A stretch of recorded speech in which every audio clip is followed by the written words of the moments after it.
This is my 1976 Toyota Celica. My goal is to get this car to 1,000,000 miles. Currently it has 780,000 miles and I'm the second owner. This car didn't always look like this or drive like this. I've made a lot of changes throughout the years. And we're here at Mount Wilson off of Angeles Crest, and I'll just walk you guys through my car. So again, this car is a 1976 Celica. It is a coupe. They also came in a liftback form.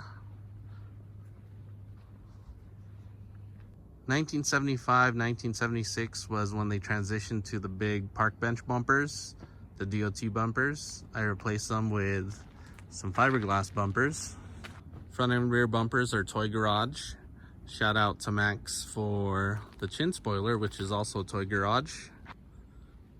And then for the wheels, we have Vors VR7s. These are 15x8 0 offset, 15x9 0 offset. And if you can see, they are pretty flush. I just had to roll the lip so it wouldn't rub.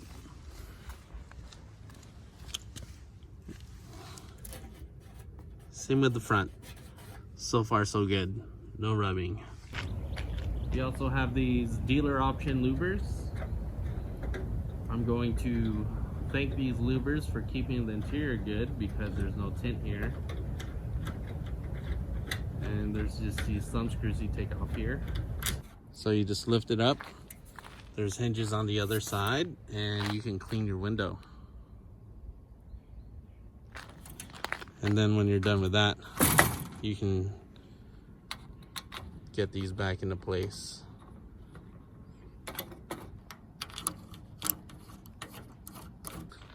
Also, I was missing some of the brackets for the louvers and they become loose.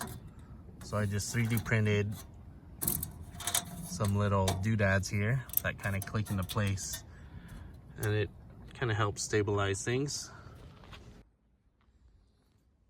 And then I have the rear roll panel, which covers up the spare tire well. That's on the to-do list. So previous damage, this was from the previous owner. He got hit in Van Nuys. And then this fender was actually, a deer hit this fender. That's why there's a deer sticker. So this fender was pushed in and split, and I welded and just rattle canned to sort of match it. Oh, other things that are printed, 3D printed, are these lenses. They're already kind of warped. These are just transparent PLA and I sprayed them, but need to redo these. Not too shabby, but yeah, they're warped. Also, I just want to mention, front and rear are on some 195 50/15 tires. Other noticeable things, I got these locks from El Salvador because you could open this car with a butter knife. And I even got the trunk to work. Another dent here. This whole rear panel had a bunch of rust. Cleaned it up, just rattle canned it. Another dent there. Into the interior. This is original door panels. Original passenger seat. So I redid the bottom cover on here. Welded the seat because the seat bracket was broken in like 5 places. And I just sewed this bolster here. I mean, interior's not too shabby. It was super dusty and dirty in here when I got it. A couple things like some claw marks there. But for the most part, this rear deck shelf is still clean. Rear back seats are in pretty good condition. Headliner's kind of grimy. I just took off the material, this stuff, because this was sagging everywhere. Same with the sun visor. Earlier I was covering the sun with my hand because they were just crumbling apart. Non-existent. One of my favorite things about these cars are the rear windows. They roll down.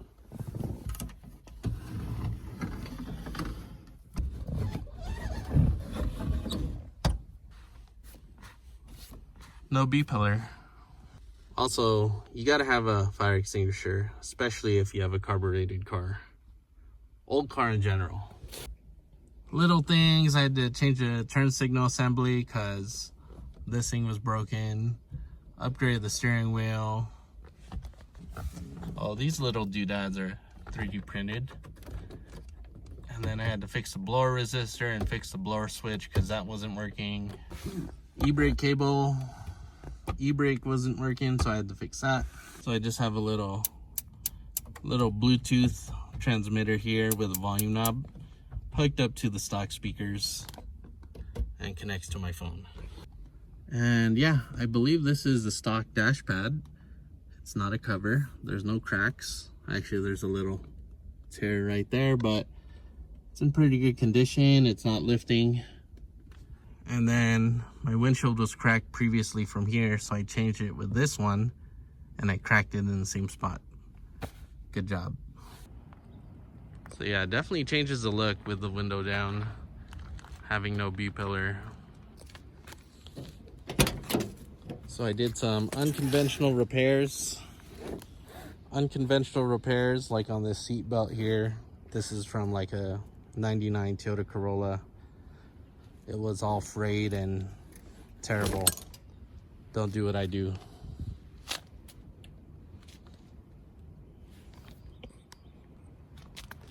And then the door handle was broken on here. I fixed that. The window would not roll up, so I rebuilt it. Now that works. The paint was in terrible condition, and I just took rubbing compound and a wool pad and kind of polished it out. I also changed the pedal covers there. Rock Auto Special. Okay, let's pop the hood.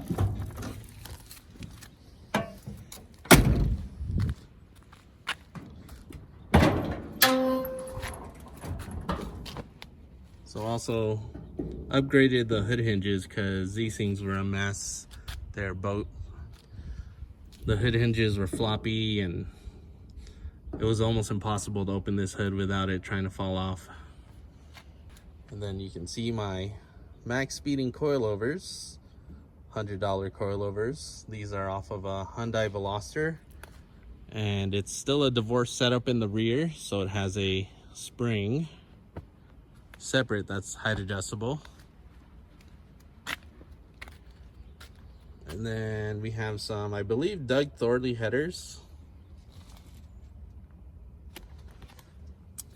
I rebuilt the steering box, redid all the linkage, pitman arm, inner and outer tie rod. I've changed the alternator and regulator once. I fixed that battery tray. Another 3D printed part here. It is a velocity stack for a Chinese clone Weber 38. And I just modified the linkage to work. Also just polish the stock intake manifold, and what I did was drill and retap the stock intake manifold, so there's no adapter plate, but there's still a spacer because the linkage hits.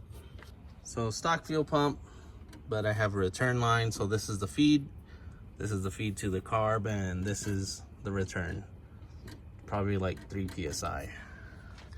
Gotta make a catch can because that thing's kind of spewing. Redid the headlight relays because, yeah, I didn't have any running headlights. It was hardwired, and he would put in and pull out the fuse to get the headlights working. I also did the same style relay for the fuel pump. Converted to a Bosch style relay because these relays are hard to find. So yeah, the plan was to leave this stock, bone stock, monster truck height, passing smog, and just drive it. But after 2.5 years, you just collect parts, get things for good deals, and end up modifying it. Plus, this car was really slow with the stock 20R that passed the smog, extremely slow. And what helped out with that was headers, the carb, and light and flywheel. That really woke up the car. I do have a camshaft that's gonna be put in the future. And then this is from a Corolla. I have the stock one. I just need grommets for the level sensors, which I have. I just have to install the stock tank again. This mirror is just too much in an awkward position. You literally have to turn your head to look at it instead of it being here. It's kind of too far back. So I do have some fender mirrors I want to put on, but we'll get to that. So I always carry spare parts for this car. But I got a vacuum pump here, power probe because you never know, little torch soldering iron, some zip ties.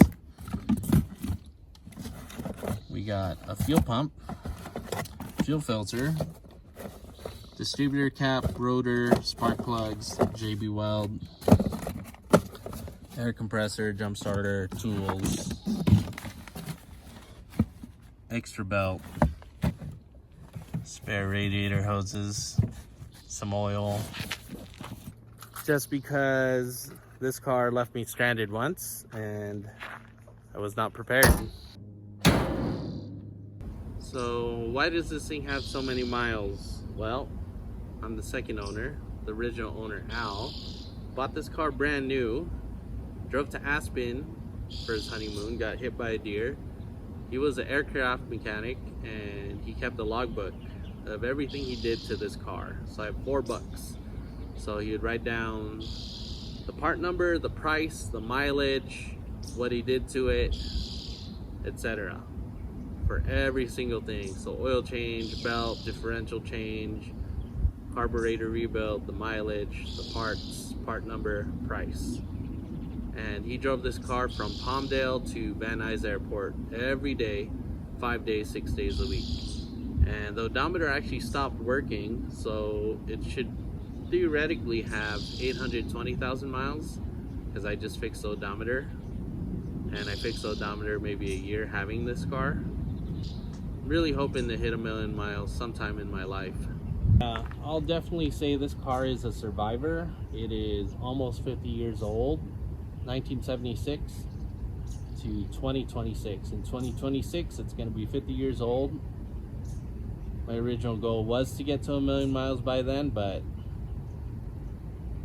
I don't drive it enough.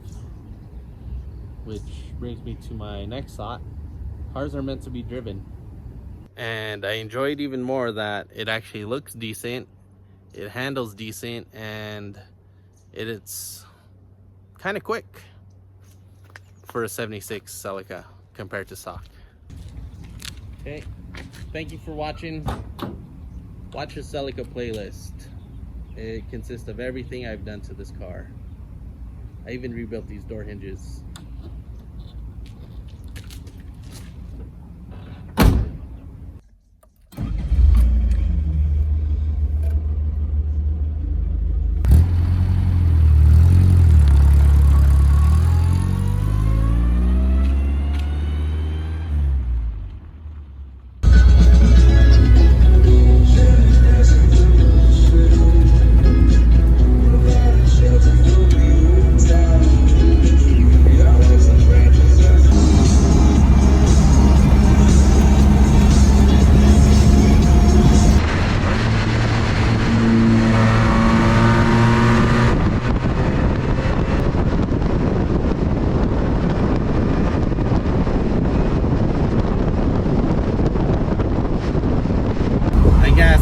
Gotta put that camshaft in now, huh? We can't let a FRS pass us. But then again, it's a 20R.